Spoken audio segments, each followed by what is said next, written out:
Môre, dis Woensdag 11 Junie en ek wil jou vandag iets wys wat my diep laat dink het.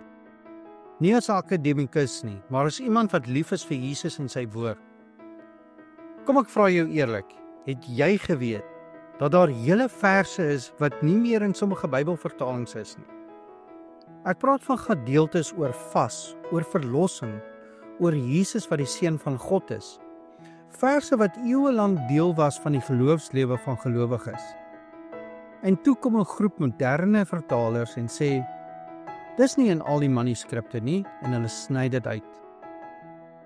Matteus 17 vers 21 is een van hulle, maar hierdie soort gaan nie uit behalwe deur gebed en vas nie.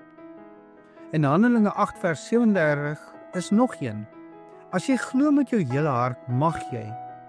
En die man antwoord, ek glo dat Jesus Christus die Seun van God is. En Matteus 18 vers 11, dis uit. Johannes 5 vers 4, oor die engel wat die badwater geroer het, ook uit. Selfs die laaste deel van Markus 16. Baie vertalings wys dit net as 'n voetnota.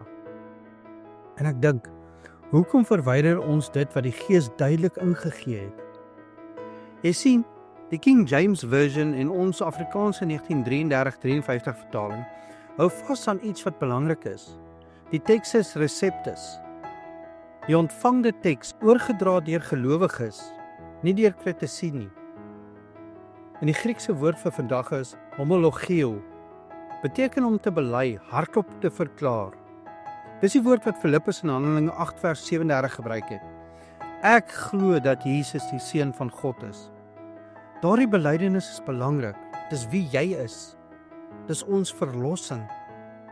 En as jy 'n Bybel lees wat nie daardie verse insluit nie, dan kry jy nie net 'n ander teks nie. Jy kry 'n ander klem, dalk 'n ander geloof. Ek wys hierdie vir jou uit, nie om slim te wees nie, maar om jou hart wakker te maak. Lees jy 'n Bybel wat alles insluit wat Jesus gesê het? Of net wat maklik is om te sluk? Kom ons bid saam. Here Jesus, ek wil nie 'n geloof hê wat gefilter is nie. Gee my 'n liefde vir U volle woord, sonder om te sny of te versag. Ek wil U bely met my hele hart. Nie net glo nie, maar leef volgens alles wat U gesê het. In Jesus naam. Amen.